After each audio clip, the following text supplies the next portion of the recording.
இருந்த அகல்ய மேல விழுந்தது. உடனே அகல்ய எழுந்து சுவாமியை ஸ்தோத்திரம் பண்ணு.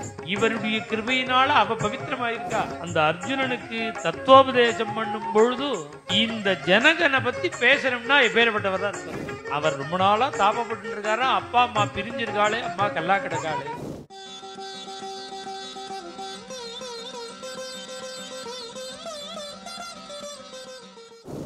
உன்னுடைய கிருபைக்காக காத்துருக்க அகல்யே. சுவாமி அப்படி உள்ள பிரவேசிச்சாராம். அவருடைய பாதத்தில் ஒற்றின்றிருந்த திருவடியில ஒற்றின்றிருந்த பாத தூளி அங்க கல்லா இருந்த அகல்ய மேல விழுந்தது. கல்யாம் குர்வன் அகல்யாம் பதி பதரஜசா. காலில் ஒற்றின்ற அந்த பாத தூளி விழுந்து உடனே அகல்ய எழுந்துண்டு சுவாமியை ஸ்தோத்திரம் பண்ண. தான் கல்யாணம் பண்ணிக்கிறதுக்கு முன்னாடி பிரிஞ்சிருந்த தம்பதிகளை ஒன்று சேர்த்தான் சுவாமி. கௌதமரையும் அகல்யையும் ஒன்று சேர்த்து அவளுடைய ஆசீர்வாதத்தை வாங்கிட்டு சுவாமி நமஸ்காரம் பண்றார். என்ன ஆச்சரியம்னா, இவருடைய கிருபையினால அவ பவித்திரமாயிருக்கா. அந்த ரிஷி வந்த உடனே தம்பதிகளா நிற்க வச்சு சுவாமி நமஸ்காரம் பண்றார். ஏன் அப்படின்னா, இவன் க்ஷத்ரியன், ஒரு பிராமணன். இவர் க்ஷத்ரியனோ, அதனால சுவாமி நமஸ்காரம் பண்ண அந்த ரிஷி அனுகிரகம் பண்றாராம் சுவாமிக்கு. இவர் கிருபையினாலதான் அவர் க்ஷேமமா இருக்கார், குடும்பத்தோட இருக்கார். ஆனா அவர் அனுகிரகம் பண்றார் ராமருக்கு.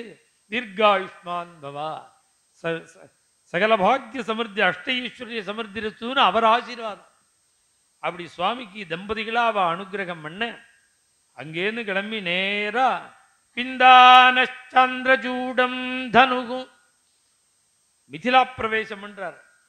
இமௌ குமாரௌ பத்ரந்தே தேவதுல்ய பராக்கிரமோ கஜசிம்ம கதி வீரௌ சார்தூல விருஷபோபமௌ அஸ்வினா விவரூபேண சமுபஸ்தித யௌவனௌ யத்ருச்சயைவ காம் ப்ராப்தௌ தேவலோகாதிவாமரௌ கதம் பத்யாமிக ப்ராப்தௌ கிமர்த்தம் கஸ்ய வாமுனே. ஜனக மகாராஜா எதிர்கொண்டடைச்சு பூர்ண கும்பம் கொடுத்து எதிர்கொண்டடைச்சு இதுவரையில் விஸ்வாமித்திரரை பார்த்து அவரை யோகக்ஷேமங்கள்லாம் விசாரிச்சுட்டு இருந்தவன் இன்னைக்கு அவரை மைண்ட் பண்ணவே இல்லையா. இமௌ குமாரோ குழந்தைகளை பார்த்து அவன் கேட்கிறான். அப்படி ஒரு பிரச்சனை பண்றான். அவன் ஞானியோன ஜனகன். பகவான் கீதாச்சாரியன் தேர்தட்டில் உட்கார்ந்து பரபரப்பான அந்த யுத்த காலத்துல அந்த அர்ஜுனனுக்கு தத்துவோபதேசம் பண்ணும் பொழுது இந்த ஜனகனை பத்தி பேசணும்னா எப்பேற்பட்டவரா இருப்பார்.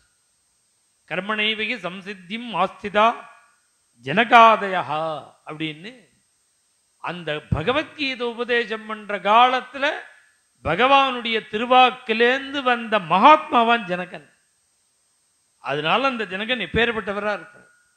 அதனால அவன் பரமஹாத்மாவானதுனால வந்த குழந்தைகள் மனுஷியாள் இல்லை அப்படின்னு இவனுக்கு தெரியுது. தெரிஞ்சுதான் அவளை விசாரிக்க அயோத்தியா ராஜகுமாராள் ராமலட்சுமணாள்னு பேரு யஜ்ய சம்ரட்சணார்த்த வந்தா யாகத்தை ரட்சிச்சு கொடுத்தார். பிரிந்திருந்த அகல்யையும் கௌதமரையும் சேர்த்து வச்சார். வாத்தியாரோட பூர்ண கும்பம் கொடுக்க வந்திருக்கான் ஜனக மகாராஜா. அந்த வாத்தியாருக்கு ஆனந்தம் தாங்கலையா, சதானந்தம் இருக்கு. என்ன ஆனந்தம்னா இவரோட அம்மா தான் அகல்யா. ஜனகனுடைய குருவான சதானந்தருடைய அம்மா அகல்ய, அப்பா கௌதமர். அவர் ரொம்ப நாளா தாபப்பட்டு இருக்காரா. அப்பா அம்மா பிரிஞ்சிருக்காளே, அம்மா கல்லா கிடக்காளே. பூஜிதாமா அவர் சொல்றார், எங்க அம்மா உங்களை பூஜை பண்ணினாளா, உங்களை கொண்டாடினாளா. அபிராமோ மகாதேஜாஹ மம மாதா யசஸ்வினி பூஜாம் பூஜார்ஹ. பூஜை பண்ண வேண்டிய உங்களை எங்க அம்மா பூஜை பண்ணினாளான்னு இவர் கேட்கிறார். ஆனா யதார்த்தம் என்னன்னா ராமர் தான் பூஜை பண்ணியிருக்கார். இவர் பக்தியினால கேட்கிறார். இதை கேட்ட உடனே ரொம்ப சந்தோஷப்பட உள்ள அழிச்சுன்னு போய் சிவதனுசு இருக்கிற இடத்துக்கு சுவாமி அழிச்சுன்னு வந்தா 5000 வீரர்கள் தேரை இழுக்கிறது மாதிரி இழுத்துன்னு வந்து வச்சிருக்கான். ஒரு பெட்டியை 8 இரும்பு வீல் போட்ட பொட்டி. அப்படியே ஆதிசேஷன் மாதிரி இருக்கு சிவதனுஷ், பிரம்மாண்டமா இருக்கு. பார்த்தா எல்லாரும் கண்ணத்துல போட்டுன்னு போயிட்டா, கிட்டக்கையே போக முடியல.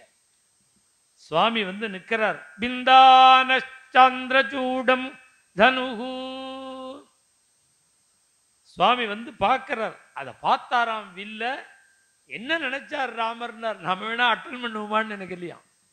நாமும் வேணா அட்டன் பண்ணுவோமான்னு நினைக்கல. என்ன நினைச்சார் அப்படின்னா, நம்முடைய பராக்கிரமத்துக்கு இது கொசுன்னு நினைச்சாராம். அப்படி அலட்சியமா பார்க்கிறாராம் சுவாமி. தோழனே, இதை எடுத்து நான் பூட்டட்டுமா வளைக்கட்டுமான்னு கேட்க பார்த்தார் விஸ்வாமித்திர. வத்சராம், அதை பாரு, எல்லாம் எதேஷ்டம்னுட்டா, உன் சௌகரியம்.